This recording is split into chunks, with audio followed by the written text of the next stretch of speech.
Demi untung besar, oknum pembuat kue menggunakan telur yang berkualitas jelek agar biaya produksi menjadi murah. Namun sayangnya ia tidak sendiri karena masih ada oknum lainnya yang berlaku curang. Lalu bagaimana membedakan antara telur yang berkualitas baik dan juga telur yang berkualitas jelek? Di segmen ini kami akan memberikan beberapa tipsnya yang mungkin berguna untuk Anda. Seiring dengan berakhirnya segmen ini, maka berakhir pula perjumpaan kita dalam reportase investigasi kali ini. Jangan lupa untuk terus menyaksikan reportase investigasi setiap hari Sabtu dan Minggu pukul 16.30 waktu Indonesia Barat. Saya Iqbal Kurniadi, terima kasih. Sampai jumpa.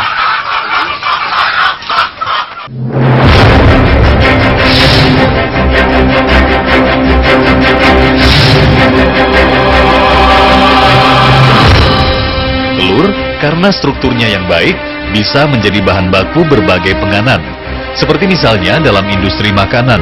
Selain itu, telur dapat memberikan tekstur yang baik pada kue, bahkan memberikan cita rasa yang berbeda pula bagi penganan tersebut. Namun, karena harga telur cukup tinggi, yaitu Rp1.300 hingga Rp1.400 per butir, segelintir pembuat kue kering memilih telur jelek seperti yang dijual Japra. Salah satunya adalah Iem. Dari pedagang telur yang kualitasnya jelek, ia biasa mendapatkan telur dengan harga Rp800 hingga Rp1.000 per butir. Padahal telur yang sudah retak dan pecah menjadi media yang baik untuk bakteri. Semakin lama telur itu disimpan, apalagi semakin ada bagian-bagian yang retak ya, walaupun tidak retak itu dia akan mengandung pori-pori dan itu merupakan pintu untuk masuknya bakteri gitu ya. Semakin lama bakteri akan semakin banyak yang masuk.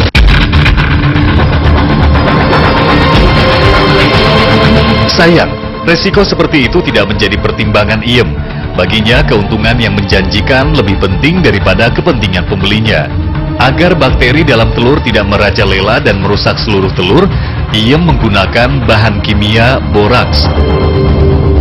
Kalau boraks itu fungsinya untuk tahan lama, awet, jadi nggak cepat basi. Terus itu biar padat, gitu biar renyah. Telur pecah didapat Iem dari tukang telur langganannya yang biasa memasok selama 2 tahun terakhir.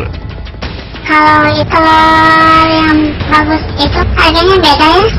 Kalau satunya sekarang Rp1.500, Rp1.200. Kalau yang telur pecah Rp600, Rp800, lebih murah.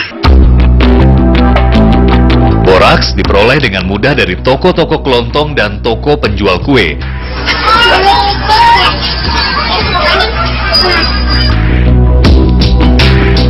Setelah seluruh bahan didapat, barulah ia membuat beraneka ragam kue, tentu dengan bahan kue telur retak dan boraks. Iem punya jurus tersendiri agar semua kue buatannya tampak normal. Bedanya kalau pakai telur yang bagus, kuenya ada enakan lah sedikit. Kalau yang itu ada biasa-biasa, tapi masih ada rasa unik-unik. Pintar ngolahnya aja. Setelah selesai membuat, Iem mengemas kue dan membawanya ke beberapa warung langganan. Pelanggan Iem pun biasanya memesan kue pada hari-hari besar atau perayaan penting lainnya. Bahkan, pelanggan Iem ada pula yang sudah bertahun-tahun selalu memesan kue buatannya, seperti misalnya untuk acara keluarga atau bahkan acara penting lainnya. Kalau pelanggan itu udah tetap dari dulu, udah lama, udah sering pesenin. Kalau misalkan ada yang mau hajatan juga, suka ada yang pesen. Itulah Iem, pedagang yang memilih menggunakan bahan yang jelek untuk keuntungan pribadi. Namun, apakah hanya Iem pedagang yang berbuat curang? Bagaimana dengan pedagang lainnya? Kami melakukan studi kasus. Kami membeli beberapa sampel acak kue kering dari berbagai tempat. Kue itulah kemudian kami bawa ke Laboratorium Teknologi Pangan Universitas Pasundan, Bandung untuk diteliti. Untuk kandungan bakteri pada telur, kami mendapatkan hasil yang juga mengejutkan. Bakteri pada telur yang pecah dan retak sangat tinggi, bahkan jauh melebihi ambang batas yang telah ditentukan. Telur pecah itu jauh melebihi jumlah yang disyaratkan. Jadi jumlahnya itu mencapai 16 kali 10 pangkat 6 TPU per gram. Gitu. Jumlah cukup besar. Jumlah bakteri yang tinggi pada telur yang rusak ini berdampak besar pada kesehatan, terutama pada pencernaan. Sementara gizi yang ada di dalam telur berkurang karena dimakan bakteri. Dari 12 sampel yang diuji di laboratorium, 4 diantaranya mengandung pengawet industri boraks. Padahal boraks adalah bahan kimia yang tidak diperbolehkan dalam makanan. Bahayanya itu bisa jangka pendek dan jangka panjang. Bahaya jangka pendek itu bisa seperti misalnya mual, ya muntah, kemudian perih, perut perih seperti itu ya.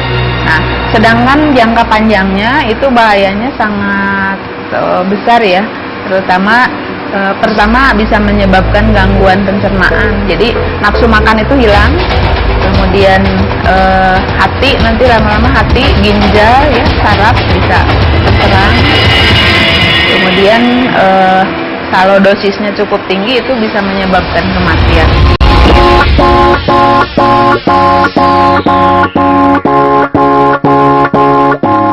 Namun, Anda tidak perlu khawatir, ternyata masih banyak pembuat kue kering yang tetap menggunakan bahan-bahan berkualitas. Salah satunya adalah Eti. Sudah belasan tahun ini, Eti sangat menjaga kualitas kue yang ia buat. Ya kue sendiri mah ya harus bagus, atau nanti ke konsumennya bagus, dimakannya bagus, ke ususnya bagus, enak. Bahannya harus asli, kejunya asli, terigunya asli gitu. Jadi enak dimakannya, enak buat orang lain, enak buat kita. Kue yang baik dan enak, bahannya harus berkualitas pula. Pemilihan bahan dan pengolahan yang bersih dan apik akan menentukan kualitas kuenya. Kemudian, untuk membuat kue-kue kering, Chef Teddy pun memberi tips agar kue-kue kering tetap awet meski tanpa bahan pengawet tambahan.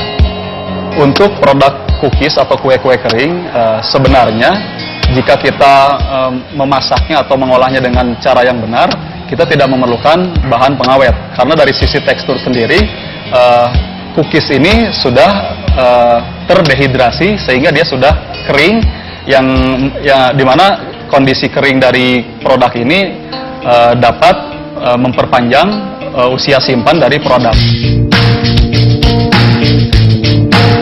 Untuk memilih telur yang kualitasnya baik, ada ciri-ciri yang bisa dikenali dari letak kuning telur saat diletakkan di dalam mangkuk. Telur yang berkualitas baik adalah ketika dia dipecahkan, bagian kuning telurnya masih berada di tepian dan bagian putihnya dia masih kental. Selain itu, uji sederhana juga bisa dilakukan dengan cara mencelupkan telur ke dalam air. Jadi kalau telur yang masih bagus itu biasanya tenggelam ya ke dasar atau terapung di tengah gitu ya. Tapi kalau sampai telur itu sampai mengambang di permukaan, itu sudah artinya sudah banyak udara ya, dan itu biasanya sudah rusak. Bahan-bahan berkualitas baik tentu saja dibutuhkan dalam konsumsi kita sehari-hari agar menjaga kualitas penganan serta kesehatan kita sendiri. Tim Reportase Investigasi.